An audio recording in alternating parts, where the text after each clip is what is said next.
السلام عليكم ورحمة الله وبركاته. أصحابتنا كحرة kanaalkeena Isha Ciyaaraha dib isugu soo noqosho wanaagsan kuna soo dhawaada xubinteeni wararka ciyaaraha. Xidiga Lionel Messi ayaa ogolaaday heshiis 2 sano ah oo ku sii joogay kooxda Barcelona sida ay ku waramayaan wararka soo baxaya dalkaasi Spain. Mustaqbalka 37 jirkan ee kooxda Barcelona ayaa shaki ku jiray iyadoo heshiiskiisii hore ee kooxdu ku ekaa bisha June dhamaadkeeda.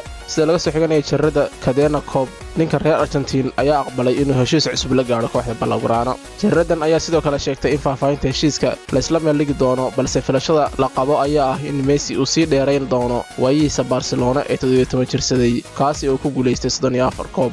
tani waxay noqonaysaa kasoo horjeedka wixii dhacay 12 bilood ka hor, markaasi oo Messi kooxda gilgilay markii uu gudbiyay dalab ah in la iibiyo kadib guuldaradii 8-2 ahayd ee ka soo gaadhay kooxda Bayern Munich.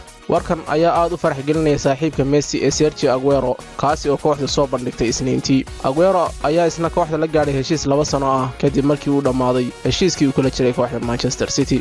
waxaan rajaynayaa in aanu wada ciyaarno dabcan, ayuu Aguero ku jawaabay mar la weydiiyey in imaashihiisu uu caddeyn u yahay sii joogitaanka Messi ee Barcelona. Aguero ayaa hadalkiisa ku sii daray, hase ahaatee wax kasta oo Leo sameeyo waa go'aankiisa uu ka gaari doono kooxda. haddii uu halkan joogo oo ah sidaan filayo inuu samaynayo, waxaanu kooxda siin doonaa wax kasta oo awoodayda ah si aanu u gaarno hadafyo waaweyn. Messi waxaan la hadlaa maalin kasta, laakiinse idiin sheegi maayo waxaanu ka wada hadalno. dhambaalkiisii ugu dambeeyey waxa uu ahaa mid uu iigu hambaliyeynayay kusoo biiridda kooxda Barcelona.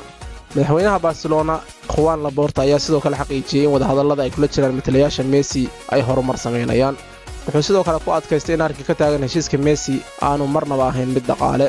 jarrada Sports Mail ayaa sidoo kale daaha ka qaaday in tababaraha kooxda ee Ronald Koeman uu baaqi ku sii ahaan doono gegida Camp Nou, uuna ku qanacsan yahay inuu dhimo mushaharkiisa si loo xaqiijiyo dadaalada ay kooxda ugu jirto in ay yarayso biilkeeda mushaaraadka ee aadka u sarreeya. saacadda qaaliga ah intan ay ku eegeen muuqaalkan kooban aynu ku eeganay warbixintan ku saabsanayd korrinta Messi heshiiskiisa Barcelona. haddii muuqaalku cajabay fadlan like saar, sidoo kale asxaabta la wadaag, hana hilmaamin inaad kanaalka saartid subscribe, daartina gambalka digniinta. waa inoo muuqaalka kan xiga. wassalaamu calaykum waraxmatullaahi tacaala wabarakaatu.